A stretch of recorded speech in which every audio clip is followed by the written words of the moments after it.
Selamat pagi, Ibu Bapak, saudari-saudara yang terkasih dalam Tuhan Yesus Kristus. Kita bersyukur pagi hari ini kita dianugerahi Tuhan untuk mendengarkan sabda Tuhan dan merenungkannya. Mari kita mengawali renungan kita ini dengan membuat tanda salib kemenangan Kristus. Dalam nama Bapa dan Putra dan Roh Kudus. Amin. Saudara-saudari, hari ini adalah hari Sabtu tanggal 10 Juli tahun 2021. Bacaan Injil hari ini dikutip dari Injil Matius bab 10 ayat 24 sampai dengan 33. Romo akan mengutip ayat 28 sebagai awal dan pangkal permenungan kita. Dan janganlah kalian takut kepada mereka yang dapat membunuh tubuh, tetapi yang tidak berkuasa membunuh jiwa. Tetapi takutilah Dia yang berkuasa membinasakan baik jiwa maupun tubuh di dalam neraka. Sangat tegas dan jelas sekali bahwa Yesus menghendaki kita agar kita tidak takut, bahkan kepada siapapun juga.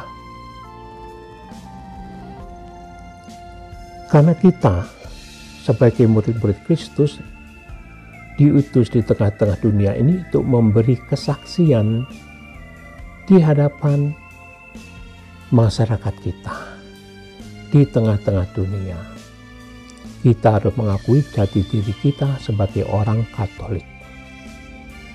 Kita harus berani juga mewujudkan hidup kita dengan melaksanakan sabda Tuhan di tengah-tengah dunia melalui kata-kata dan tindakan kita.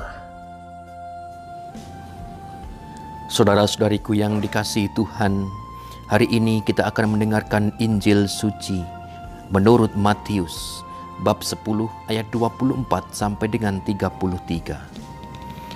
Pada waktu itu Yesus bersabda kepada ke-12 muridnya, "Seorang murid tidak melebihi gurunya, dan seorang hamba tidak melebihi tuannya. Cukuplah bagi seorang murid jika ia menjadi sama seperti gurunya, dan bagi seorang hamba jika ia menjadi sama seperti tuannya. Jika tuan rumah disebut Beelzebul, apalagi seisi rumahnya. Jadi janganlah kalian takut kepada mereka yang memusuhimu, karena tiada sesuatu pun yang tertutup yang takkan dibuka, dan tiada sesuatu pun yang tersembunyi yang takkan diketahui.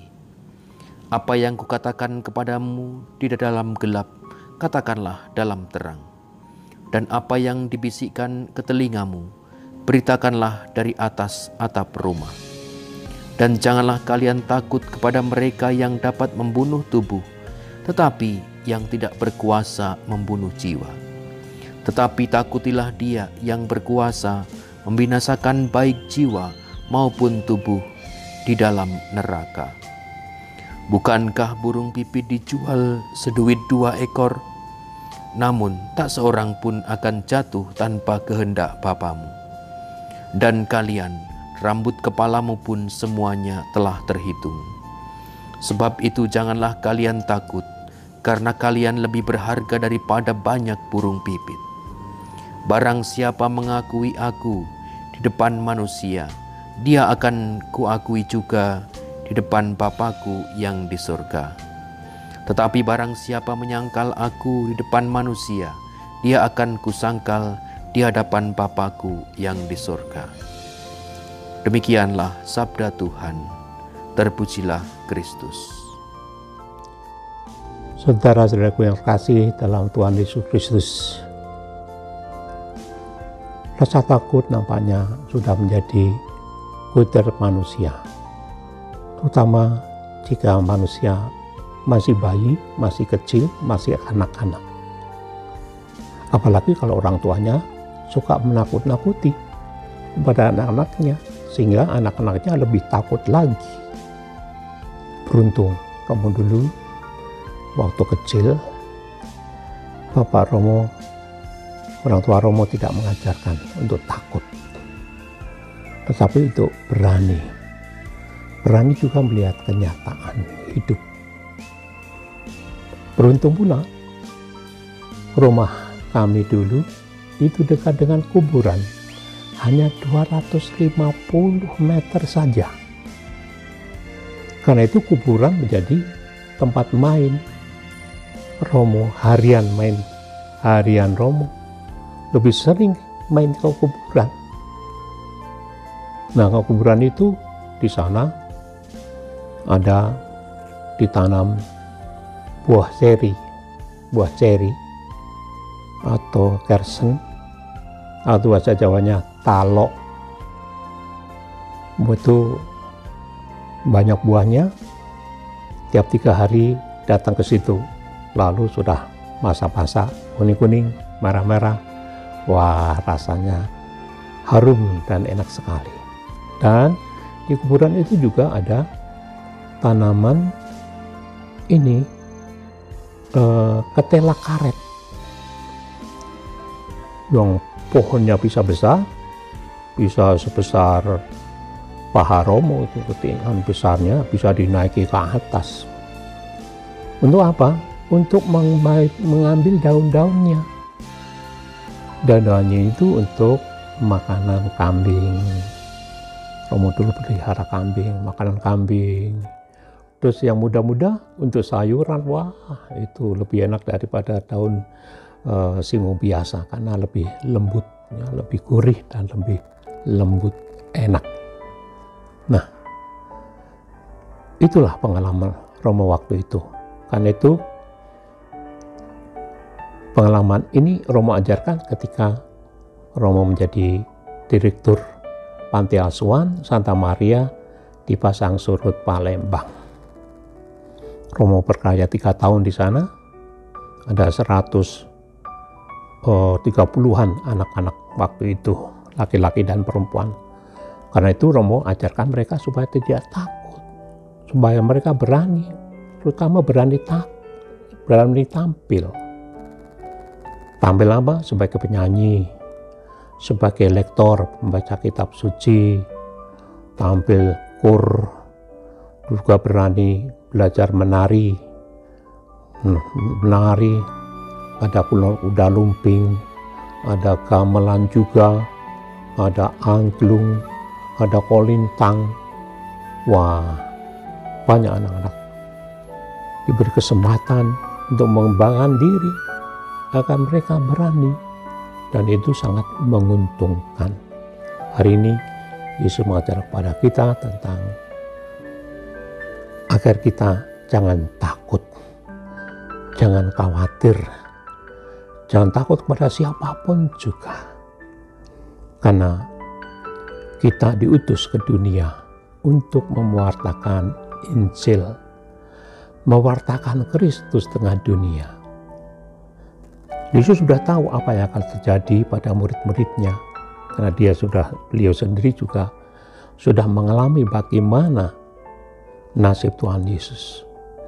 Maka murid-muridnya juga akan dibenci oleh dunia. Namun kita hendaknya tidak takut kepada mereka. Takut bisa macam-macam. Takut mengungkapkan iman di depan umum, misalnya waktu makan saja, padahal tidak ada ancaman apa-apa. Tidak ada hal yang menakutkan sebenarnya. Tapi ya malu-malu, lebih malu-malu ya. Ya takut-takut juga, ada juga takut-takut. Ada juga takut karena apa? Karena malas. Malas meluangkan waktu untuk Tuhan.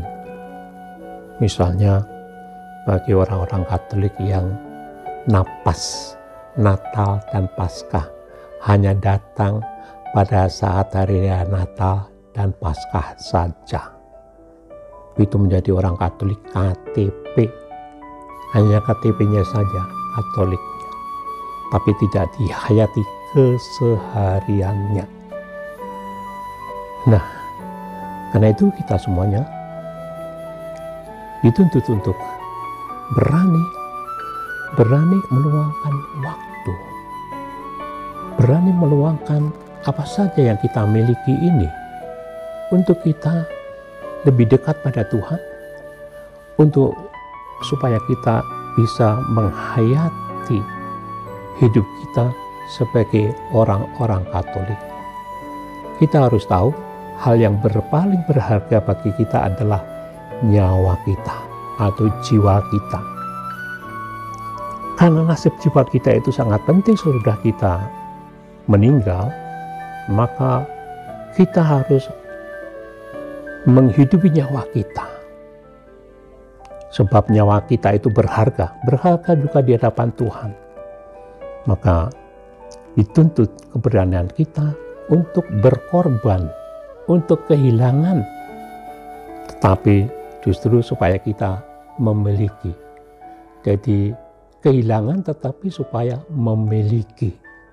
Karena nyawa kita, jiwa kita ini sangat berharga, dan Tuhan menghendaki supaya kita semuanya akhirnya beroleh keselamatan, hidup di dalam alam baka bersama Kristus di rumah Allah Bapa di surga.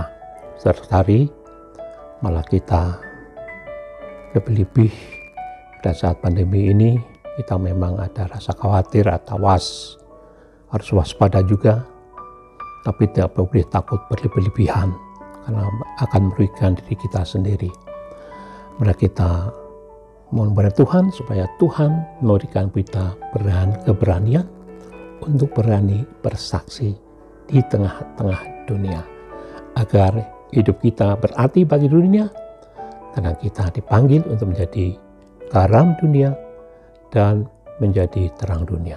Kita ini adalah garam dunia dan terang dunia. Amin.